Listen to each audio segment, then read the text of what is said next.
Il aurait totalement dû jouer ce match, il aurait totalement dû jouer ce match, hein. J'ai pas compris pourquoi est-ce qu'il est pas rentré. Clairement, Lee Kang-in aura manqué aujourd'hui, il aura tellement manqué, aussi bien dans son apport qu'il peut avoir au milieu de terrain, ou sur les ailes, ou dans le cœur du jeu. Clairement, Lee Kang-in aurait fait trop de bien, il aurait fait trop de bien. D'autant que c'est quelqu'un qui peut déclencher de loin, on a eu du mal à entrer dans la surface, et quand il est dans la surface, on avait en danger. Lui, il peut rafaler de loin, j'ai pas compris.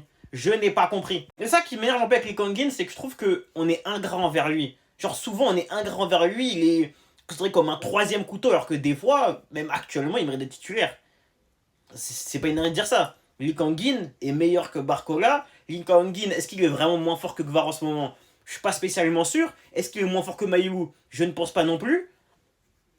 Lee Kang-in mérite d'être titulaire, faut être honnête. Qu'il soit pas titulaire, allez, pourquoi pas, mais au moins qu'il rentre dans ce match. On avait besoin d'un mec comme lui. On avait clairement besoin On a eu du mal à conserver le ballon dans ce match parce qu'il y a un gros pressing. On sait très bien que c'est un mec qui est très bon dans la gestion du tempo, de la conservation, très très bon balle au pied. C'est le genre de joueur qui aurait fait du bien aujourd'hui.